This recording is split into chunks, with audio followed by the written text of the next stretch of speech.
पहले चरण के चुनाव पर बीजेपी की बैठक जेपी नड्डा के घर बीती रात बड़ी बैठक हुई है। बैठक में गृह मंत्री अमित शाह मौजूद थे। पहले चरण के मतदान पर चर्चा हुई है। पहले चरण के चुनाव पर समीक्षा बैठक की गई। अगले चरण की तैयारियों पर भी चर्चा हुई है। देर रात 3 बजे तक ये बैठक चली है। पन्ना प्रमुख को और सक्रिय करने पर मंथन हुआ है। बूथ कार्यकर्ताओं को लेकर भी चर्चा हुई है। तो ये आपको बता दें कि अगले चरण की तैयारियों पर तो चर्चा हुई है, लेकिन साथ ही साथ जो फर्स्ट फेज का चुनाव बीता, जो वोटिंग हुई है, इसको लेकर भी समीक्षा बैठक की गई है। और इस पर हमारे पॉलिटिकल एडिटर आमोद राय जुड़े हैं। आमोद, क्या जानकारी, कोई खबर ये आ रही कि फर्स्ट फेज जब जो इलेक्शन हुआ उसके साथ साथ आगे के फेजेस में क्या करना है और कैसे जोर शोर के साथ पन्ना प्रमुख और बूथ कार्यकर्ताओं को लगाना है, इस पर चर्चा की गई है?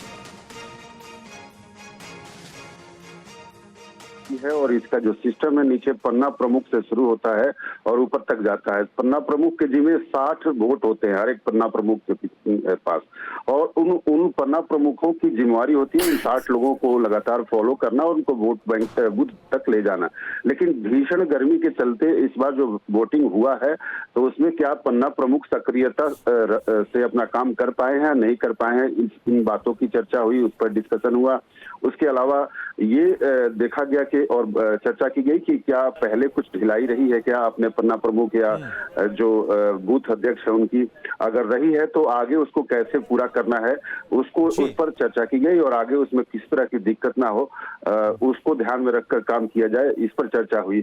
और ये तय हुआ है कि बीजेपी अब चूंकि अगले फेज में ज्यादा से ज्यादा और कैसे वोटिंग हो सके, क्योंकि लोकतंत्र, मजबूत लोकतंत्र के लिए अत्यधिक वोटिंग होना जरूरी है, इसलिए बीजेपी और अधिक मेहनत करेगी, इस मुद्दे पर भी चर्चा हुई है।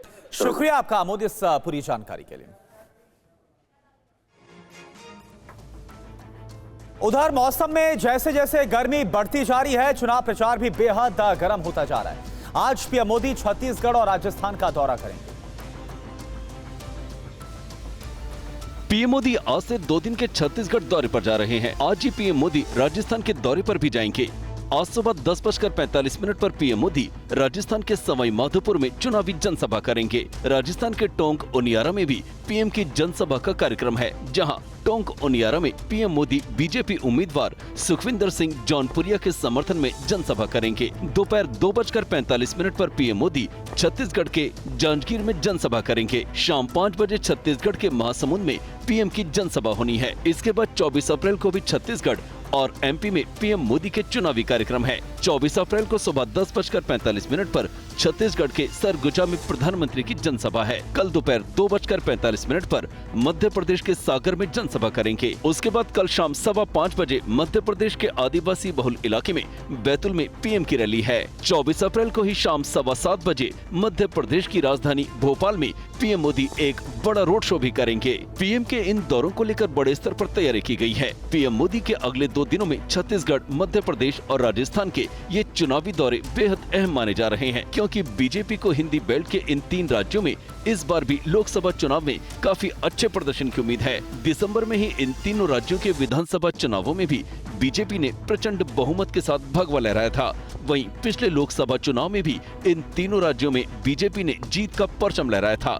ऐसे में पीएम मोदी के 2 दिनों के इस दौरे पर सभी की नजर है। अलीगढ़ में प्रधानमंत्री मोदी ने कांग्रेस की नीतियों की निंदा की। पीएम के बयान पर एआईएमआईएम नेता असदुद्दीन ओवैसी ने सवाल खड़े किए। पहले जब उनकी सरकार थी उन्होंने कहा था कि देश की संपत्ति पर पहला अधिकार मुसलमानों का।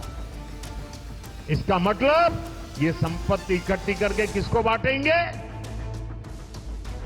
जिनके ज्यादा बच्चे हैं उनको बांटेंगे, घुसपैठियों को बांटेंगे। चुनाव प्रचार के दौरान पीएम मोदी के इस बयान के बाद सियासत गर्म हो गई है। पीएम के इस बयान पर एआईएमआईएम चीफ असदुद्दीन ओवैसी ने सोशल मीडिया पर लिखा है कि पीएम का भाषण हुआ, वो कोई नई बात नहीं बोले। मोदी जी ने कहा मुसलमान बच्चे बहुत पैदा करते हैं, अब हम उनके भाषण का पोस्टमार्टम करते हैं। फर्टिलिटी रेट 2.36 है, कम हुआ है। मुसलमान कम बच्चे पैदा कर रहे हैं। कांग्रेस नेता अभिषेक मनु सिंघवी ने भी पीएम के बयान पर चुनाव आयोग से शिकायत की है। कहा है कि वो एक्शन ले। चुनाव आयोग से कांग्रेस ने अब तक 17 शिकायतें दर्ज कराई हैं।